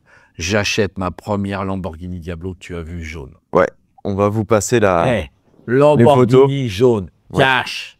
Pas gna gna gna, cash. Je faisais un fric fou, je bossais comme un dingue. Et en même temps, la guerre du Golfe arrive. Ok. Alors entre les deux, qu'est-ce que j'ai fait? J'ai fait comme tous les couillons. J'ai acheté un premier appartement. L'appartement, par contre, je ne l'ai pas fait comme les couillons. Je l'ai fait à la mode des gens du voyage. Je me suis imprégné d'eux. Tu sais ce que j'ai fait? J'ai pris mon premier studio. Il faisait 39 mètres carrés. Je l'ai coupé en caravane. J'ai fait 2 portes à l'entrée et j'ai fait 2 studettes. Très bien. Et ça a commencé comme ça. Regarde, ça m'en donne encore des fruits. Ah ouais. Mais d'ailleurs, c'est ce qui se fait beaucoup maintenant. Mais ça, à la découpe. Voilà. Alors moi, c'est ce que j'ai fait. Et j'étais précurseur, donc je faisais ça. À l'époque, ça se faisait pas trop, ça. Il n'y a personne qui faisait ça. Donc, je faisais mes appartements et je les louais. Et j'étais un peu faisant. Donc, c'est pour ça que quand j'avais des belles propriétés, j'étais le Airbnb local. C'est-à-dire que je passais des annonces à l'étranger. Et pendant qu'il y avait des clients qui partaient avec des superbes propriétés, quand ils en avaient une ou deux que ce n'était pas la propriété même, j'étais un salarié, j'étais un enfant. Pas l'encrement, mais je louais la maison au black. Okay. Pendant qu'ils étaient partis avec tous les services. Ah ouais. Et après, j'arrivais, parce que quand j'arrivais pas à la vendre parce qu'ils étaient trop chers, je laissais pourrir le bébé, mais moi je voulais faire de l'oseille. Mais derrière, tu faisais quand même de l'argent. Je louais. Okay. Oh, j'étais un salaud, j'avais un train de vie de malade. T'as jamais eu de soucis avec ça? Non, mais le problème c'est que j'avais trop de dépenses. Okay. J'étais qu'avec des modèles. Moi, mon truc, c'était des top modèles. Fallait qu'elles soient belles. Donc, je prenais que des avions de chasse. Donc, toi... Des brunes, des blondes. Moi, je voulais que des blocs à côté de moi. T'as pas d'addiction, donc tu sortais, tout ça, mais ton addiction... J'ai jamais fumé de part. J'ai jamais pris de ma vie. J'ai jamais pris de... Tout le monde le sait. J'ai jamais fait ça. Mon leitmotiv, oui, champagne, je me suis bourré la gueule. Oui, ouais. Champagne, fête, vodka, whisky. Nous, c'était le temps du JB Coca. Le whisky Coca. Voilà ce que c'était. Mais j'ai des copains qui fumaient des pétards. Ouais. Ça n'a jamais été mon truc. J'ai testé une fois, j'avais envie de vomir, ça tournait, j'ai dit laisse tomber, je ne maîtrise pas. En vérité, ton addiction, c'était les femmes. C'était les femmes et c'était surtout pas l'alcool. C'est-à-dire j'arrivais à un pacte. En vérité, quand je maîtrise plus, c'est comme en voiture. Je suis à côté, je vais rien dire, mais en vérité, je subis. J'ai horreur de subir. Ouais. Je n'aime pas subir dans la vie. Ni en femme, ni rien. Dans tout ça, je n'aime pas subir. C'est pour ça que je dis la vie est une question de choix, parce que j'aime pas subir. Il y a des gens qui arrivent à subir. J'ai subi les dernières 14 années pour mes enfants. Pour Alicia et pour Alessandro, j'ai subi un tyran, une femme. Parce qu'elle était belle, parce qu'elle m'a attiré, et j'ai des subis. Et j'ai dit plus jamais de ma vie, ça sera ça. Je l'ai fait pour mes enfants parce que je ne voulais pas redivorcer, je ne voulais pas me reséparer. Je me suis culpabilisé. Et ce qu'il ne faut jamais. Jamais se culpabiliser. Ça va, vous donnez les règles. Ça va pas, bye bye. Il ne faut pas se pourrir. J'ai perdu, d'un côté j'ai 2 enfants extraordinaires, oui. Mais de l'autre côté j'ai pourri. J'ai bouffé 14 ans de ma vie comme une glace, comme un ice cream. Ouais. Et pour qui? Pour une grossesse qui est partie avec tout. Je ne vais pas dire le mot vulgaire de ce que c'est, mais c'est, voilà. Mais du coup, alors, pour en revenir, donc les années 90, donc tu t'éclates et tout ça, tout fonctionne. Donc l'agence, t'es toujours employé dans l'agence? Non. J'arrive à être partenaire dans cette agence qui s'appelle Dolvin Immobilier avec Angelo. Mais on n'arrive pas à se comprendre parce qu'il y a un autre associé. Et là, on arrive dans une période un peu difficile. On arrive après avec la guerre du Golfe. Je suis bourré de crédit. Et la guerre du Golfe arrive. Et là, l'immobilier se casse la gueule. Et puis, je dois de l'argent. URSSAF, la TVA, des charges, NIRCRA à l'époque, ça s'appelait. Et je suis très mal. Et puis, on commence à me saisir la Porsche, on me saisit les comptes, on me saisit l'immobilier, et je suis mort. T'achètes l'appart, tu le divises en deux? Il est saisi. Tout est saisi. J'en ai 6 qui sont saisis. Je suis mort, plus rien. On est en 93, j'ai plus rien. Il me reste cette Ferrari devant la porte. Et j'ai dit, si je vais me la faire cuire, je suis mort. Et mon pote, donc, qui est marié avec une foraine, il me dit, écoute, je vais à Luxembourg, viens, on va peut-être te la vendre. Ouais. Elle n'est pas à crédit. Mais je dis, si j'ai un gage, c'est terminé. Je saute dans la 328, j'ai pratiquement plus rien. Je dois avoir l'équivalent 1000 francs, 1000 euros. Direction Luxembourg. Et Luxembourg-Ville, Capellen. Et là, ils m'emmènent dans une fiducie. Je ne savais pas ce que c'est qu'une fiducie, parce que j'en ai une. Création d'entreprise, vente d'entreprise, achat, comptabilité, etc. Et l'autre, il m'offre la Ferrari, mais il ne m'offre même pas le quart du prix. Je dis, non, je ne suis pas vendeur. On s'engueule un petit peu avec mon pote Jean-Yves à l'époque, et bon, il continue, il fait ses immatriculations au Luxembourg pour des gens du voyage, pour des tas de choses. Il propose d'être immatriculé avec des contrats de location. Enfin, c'est un truc classique hein, qu'on voit aujourd'hui, qui est devenu... Alors, il y a une façon légale, il y a une façon non légale, j'en parlerai après, pour ne pas avoir l'inadéquation pour ces jeunes qui veulent faire ça aujourd'hui. Bon, après, je me balade dans la ville, et puis je vois un gros concessionnaire BMW, puis je vois une 400i. Alors, une 400i, c'est quoi? C'est la Ferrari que vous retrouverez dans c'est l'histoire de deux frères hein, qui a une maladie, etc., qui est avec notre Tom Cruise national. Tu verras, à l'époque, c'est une 400i, et voilà. Donc, je vois une 400i, je m'arrête, et je me garde devant. Et là, je tombe sur un monsieur, machin, je dis, où est le patron? Et donc, il me dit, là, à l'intérieur, je vois des séries 7, je vois des trucs diesel, je vois des machins. Je vois une petite blonde, une petite secrétaire. Apparemment, c'est sa fille, un avion. Belle. Je suis arrivé avec la Ferrari, machin, etc. Et je demande au patron, je dis, vous seriez repreneur de ma Ferrari? Il me dit, mais pourquoi? Je n'avais pas lui dire j'avais les casseroles. Je dis, je suis en train de me séparer, je divorce, c'est terminé. On s'est fini et j'ai dit, j'ai besoin de me racheter un diesel. Alors, ce que je ne vous avais pas dit, c'est comme je calcule tout, je m'étais aperçu que dans 2 pays, on n'aimait pas les diesels à l'époque, c'était en Allemagne, mais surtout au Luxembourg. Luxembourg et la Belgique, Luxembourg, vous aviez des grosses taxes. Et nous, pays du diesel en France, on adorait. Donc, je me suis dit, je vais trouver une solution. Et le mec me dit, non, je ne suis pas preneur de votre Ferrari. Je dis, mais on peut faire un échange. Je dis, je reprends ça. Je reprends tous les diesels. Le mec, il a la banane. Ouais. Celui-là, le français, je vais me le défoncer. Ce qu'il n'a pas compris, c'est que moi, je sais comment ça se passe sur la centrale des particuliers. Parce que ma petite centrale des particuliers, je l'avais toujours dans ma poche. 2 jours avant. Donc, je connais le marché. Je regarde série 7, 60 000, 7 machin, Finalement, je ne fais pas un coup. Je vends plus cher la Ferrari que je l'avais achetée. En faisant des échanges, en prenant des voitures cadavres pour eux, invendables. Et je discute avec sa fille, qui s'appelait Émilie d'ailleurs, et je m'en souviendrai, et je discute avec elle. Puis je l'invite à déjeuner, machin, etc. Elle permet de me tourner un vrai, bon finalement je sors avec, etc. Et elle s'occupait donc de toute la partie des OR, des trucs, des machins, donc elle m'explique toutes les voitures difficiles à vendre au Luxembourg. J'apprends en même temps, puis elle est bien, on passe du bon temps, avec du respect, tout va bien. Et donc je fais mon échange, je passe au bout d'une semaine, je fais la désimmatriculation, je retourne en France. Donc je les mets sur la centrale, mais pas évident à vendre, parce que plaque luxembourgeois, Luxembourg, c'est... Je dis putain, j'arrive pas à les vendre. Donc qu'est-ce que je fais? Je décide de les mettre dans une vente aux enchères. Je connaissais pas du tout ça. Donc je m'en vais à Saint-Pierre-Fit, il y a une vente aux enchères, je vais voir le type, je dis écoutez, voilà, je voudrais faire une vente volontaire, voilà mon prix. Je me dis comme c'est invendable, je dis on va essayer d'être un petit peu en dessous le prix. Je viens avec 4 voitures. J'appelle 4 copains, ils m'aident, je faisais des allers-retours, et je les dépose. Oh, première vente aux enchères. Vendu, mais dans l'heure, les 4. Diesel recherché. Mais un truc de fou. Et je regarde la truc, je vois 200, 300 voitures de vendeurs. Je dis, ok, je vais être commissaire-priseur. Commissaire-priseur, moi, c'était impossible. Mon pote, il me dit, mais arrête, mais t'as pété les plombs, mais t'es impossible, t'as pas étudié, t'as pas machin. Donc là, attends, donc ton but, c'est de te relever de tous tes problèmes. Et de payer un peu les ardoises, parce que je vois un paquet. Voilà, t'as des dettes de partout, donc t'es... Pour l'instant, je pense à mon oseille en premier. Tu t'es dit, là, faut que je me sauve. Je me sauve. Donc, qu'est-ce que je fais? Résidence au Luxembourg. Parce que quand t'as des dettes et que t'es à l'étranger, c'est beaucoup plus dur pour aller te les saisir.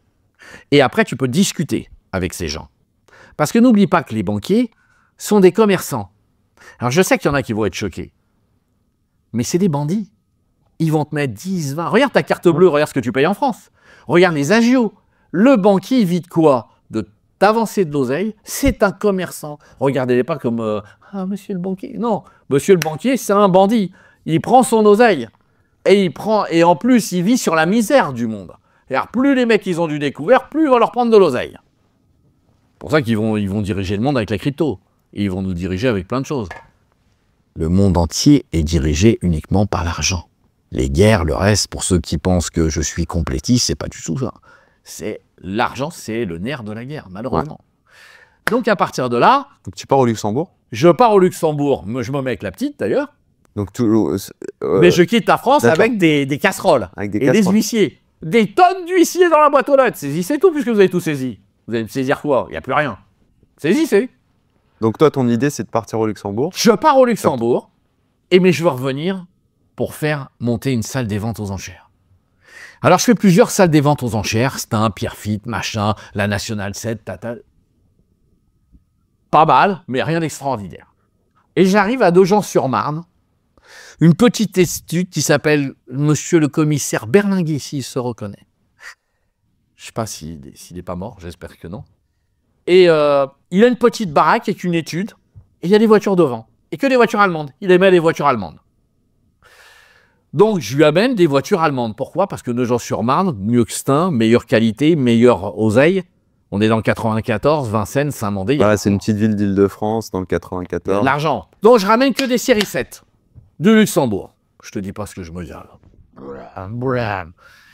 Et je le regarde et je dis, monsieur le commissaire Berlinguet, comment je peux faire pour être commissaire-priseur? Il me dit, jeune homme, il faut retourner à l'école. Je dis, non, moi, je peux pas. Il me dit, il faut être clerc de commissaire-priseur. Mais il me dit, vous pouvez m'amener des... Est-ce que je pourrais vous amener 50, 100, 200 voitures? Il me dit, jeune homme. Il me dit, écoutez, j'habite à Nogent-sur-Marne depuis plus de 40 ans. Si vous trouvez... Parce que tu peux pas prendre un commissaire-priseur et lui faire une vente, par exemple, à Versailles, parce qu'il y avait un problème de territorialité. Donc, il fallait que ça reste de 94. Sur le secteur, ok. Donc, Joinville, le machin, etc. Je cherche partout des locaux pour mettre 150, 200 bagnoles. Je vais dire, mais pourquoi il est fou? Non, j'avais une idée dans la tête. C'était déjà de faire tapis. C'est-à-dire que j'avais repris de la santé, j'avais économisé, j'avais l'argent de la voiture de la Ferrari changé dans les séries 7, je m'étais refait de l'oseille, je roulais, je m'étais repris une carrière à deux quand même, histoire de rigoler. Donc, il s'est passé quand même une petite année et demie, 1 an et demi, pratiquement 2 ans. Et là, folie des grandeurs, comme d'habitude, je veux être commissaire-priseur. Donc, c'est pas possible. Je dis, c'est pas grave, je suis organisé les ventes aux enchères. Et lui, il me dit, Laurent, si vous arrivez à avoir une salle des ventes aux enchères, je vous apprends le métier, vous serez mon clerc de commissaire. On n'avait pas toute la rigueur de ce qu'il y avait aujourd'hui. Donc, tu n'avais pas besoin de diplôme, de trucs. Clerc de commissaire, c'est-à-dire que j'étais avec lui, j'étais son clerc. Ouais. Sur les 10,94, il me reversait un pourcentage. Okay. Et moi, j'étais son apporteur d'affaires. Et là, je cherche 1 mois, 1 mois et demi, 2 mois. J'ai tout fait, le DEP, le machin, je faisais du porte-à-porte. N'oubliez pas que j'étais agent immobilier, enfin que j'étais négociateur. Bam, bam, bam. Rien. Putain, j'étais vert. Et là, un soir, je m'en rappelle, j'avais fini avec la petite blonde qui m'emmerdait et qui voulait se marier. Et je voulais pas, à l'époque, j'étais jeune. Quand t'es jeune, tu vas pas te marier. Et donc, je rencontre Samantha, une Italienne avec elle était superbe. Elle était superbe, brune, un avion de chasse. Et elle me fait tarder. Et à l'époque, on avait les gros téléphones, hein, pas ça. Hein. On avait la valise. Radiocom 2000, ne quittez pas. Hein, c'est 1 kilo, hein, je te dis pas. Dans la Porsche, je l'avais mis en fixe. Et je l'appelle, Radiocom 2000, ne quittez pas, ne quittez... Ah, rien. Je dis, mais où elle est, cette garce? À l'époque, je fumais. Une clope, je sors dehors, j'ai putain, un quart d'heure, 20 minutes. Je rappelle chez les parents, non, elle est partie, elle est en transport. Donc j'allais la chercher à la gare. Donc de Nogent-sur-Marne, ça s'invente pas. Et je regarde comme ça. On est dans le parking du RER. Merde. Je compte 1, 2, 3, 4, 5 étages. Je suis en apport, je sors, j'arrive à la guitoune. Il y a un gros black énorme. Super sympa. Il me dit, vous faites quoi? Je dis, écoutez, chef, j'aimerais vous voir. Vous voulez gagner un peu d'argent? Ah, puis oui. Je dis, c'est légal, hein, vous inquiétez pas. Donc je lui donne l'équivalent de 50 € et je lui redonne 50 €, l'équivalent de 100 €. C'est qui le propriétaire? Je dis, bah, il me dit, ça appartient à... C'est un particulier ou ça appartient à l'État? Non, c'est un particulier. Et je dis, vous êtes plein, là, les 4 derniers étages? Ah, il me dit, non, il m'a dit, le week-end, on a le premier, le deuxième, sinon c'est le premier. Je dis, donc, il a un problème de place? Bah, il me dit, ouais, ça marche pas tant que ça, parce qu'il y a beaucoup qui prennent l'autoroute et machin, etc. Ouais. Je dis, vous avez le nom du boss? Elle me dit, je peux pas vous le donner. Oh, tu ressors un... Il me dit, je t'ai pas vu. Je dis, moi, je suis clerc du commissaire-priseur. Je me présente. Je mens et on dément. Il me donne le nom du propriétaire. Okay. La gonzesse, elle arrive, avec du retard. Bien, je suis désolé, je l'écoute. Je te remercie, je t'invite où tu veux ce soir. Je t'ai invité. Le lendemain matin, coup de téléphone au boss. Bonjour, Laurent Fernandez, clerc de commissaire-priseur du commissaire Berlingui. Je me permets de revenir vers vous car je souhaite louer vos 4 étages. Je sais que vous avez des problèmes tout le week-end. J'ai fait une étude du marché. J'ai vu que ça fait quand même maintenant plus d'1 an où vous avez perdu Calberson à côté. Je sais que vous avez les 4 derniers étages. J'aimerais vous louer les 4 derniers étages à un vil prix, cher monsieur.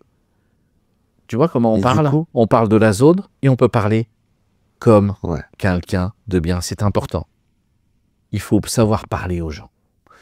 Et donc le mec il me dit, bien entendu, monsieur Fernandez, on peut se voir à 14 h. Mais bien entendu, cher monsieur. J'arrive chez ce monsieur, je m'en rappellerai, Simon Haddad. Un juif. Mais alors, un rat, mais exceptionnel. Il était bon, parce qu'il m'en a appris. Il était bon. Il faut tout, je te dis, dans la vie, j'ai rencontré des gens de tous les horizons et de toutes, je dirais... des différences. J'ai rencontré des musulmans avec qui j'ai fait des super affaires. J'ai rencontré des juifs, j'ai rencontré des cathos, j'ai rencontré des orthodoxes, j'ai rencontré même des bouddhistes. Non, tu vois, en Asie, mais ça on en parlera dans une peut-être encore autre chose, parce qu'il y en a tellement. Alors il y en a qui vont te dire j'ai 20 vies en une, c'est du mytho. Non, je vais te montrer tout. Moi j'ai rien à cacher. Tout ce que je dis, c'est vrai, c'est fait. Parce qu'on peut, quand on t'entend, t'es un vrai personnage, donc tu te dis c'est. Certains peuvent se dire c'est de la fiction, c'est pas possible. Tout le monde, j'ai tout, j'ai des photos, j'ai des statuts, on a les photos qu'on va... De toute façon, c'est tout, j'ai même la compagnie d'hélico, je vais tout expliquer, tout le monde sait. AMF, ça s'appelait AMF, il y avait Alezra, Milojevic, Fernandez. Et moi j'ai dit, c'est une vraie association de malfaiteurs, parce qu'on avait un juif, Alezra, on avait Zoran Milojevic, donc un Yougo, et puis alors un vrai de chez vrai, et puis moi, immigré Fernandez. Donc AMF International, on l'avait appelé. Et donc, alors j'en ai pas créé une, j'en ai créé 2. Alors on y vient. Donc, je signe avec Haddad. Je retourne voir le commissaire Berlingui. Je dis, dans 2 semaines, on organise la plus grande vente aux enchères de 350 véhicules. Il me dit, quoi, Laurent? Je dis, oui, vous m'aviez dit, vous avez une parole, monsieur le commissaire. Oui, il me dit, oui. Je dis, vous avez une parole. Vous avez un emplacement pour votre nouveau. Elle me regardait, elle me dit, quoi? Je dis, voilà, on va faire 350 véhicules. Vous m'avez dit que je serais clerc commissaire. Et là, on a vu que c'était border parce qu'en vérité, clerc de commissaire-priseur, il fallait que je retourne étudier beaucoup de choses. T'étais obligé d'avoir le diplôme. Ouais.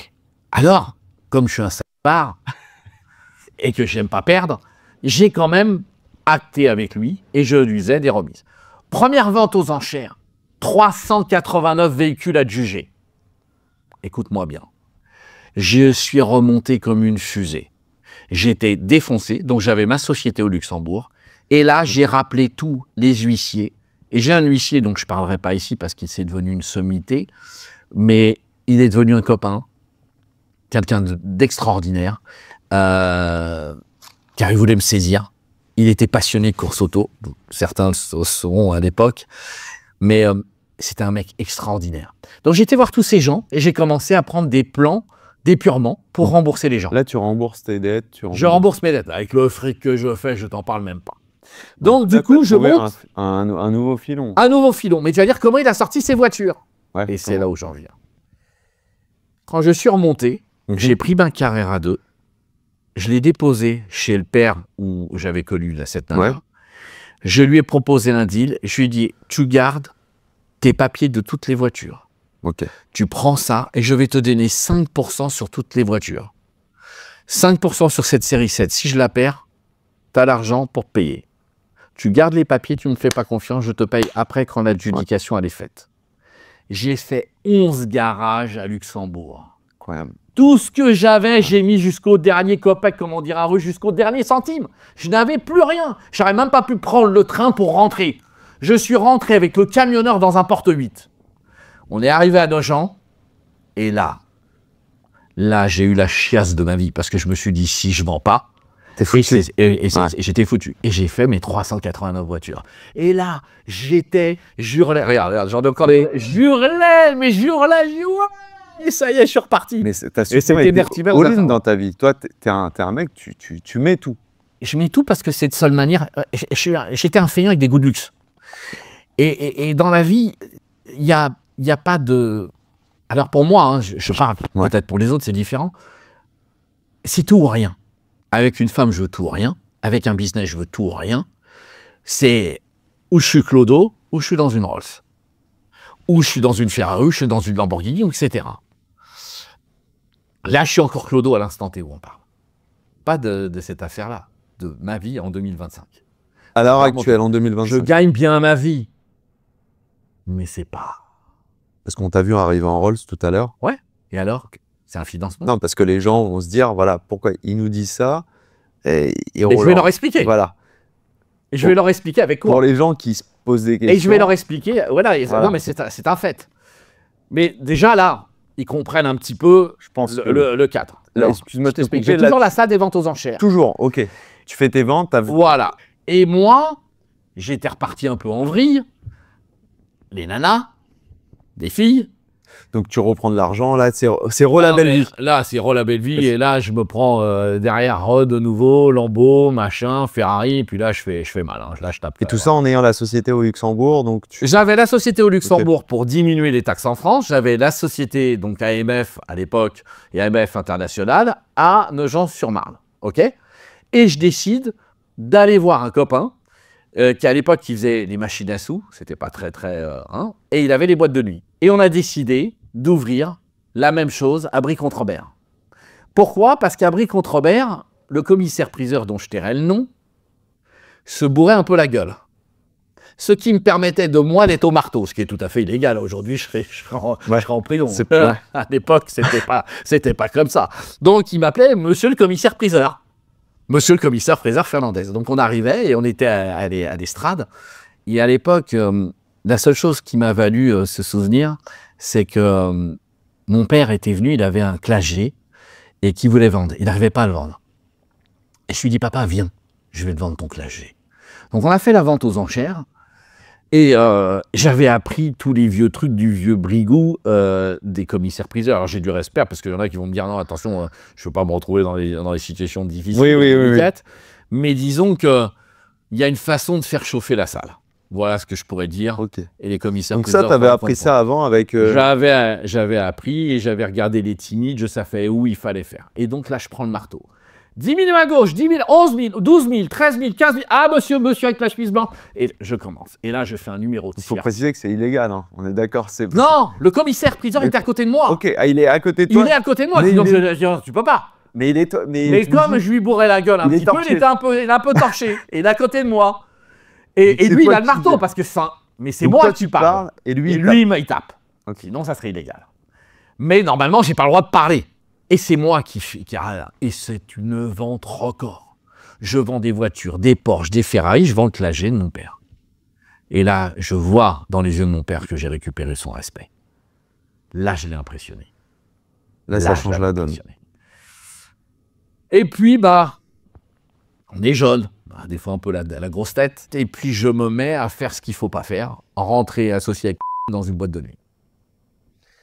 Je veux le monde de la nuit, les nanas, le machin, je sais pas. C'est en ayant ton activité.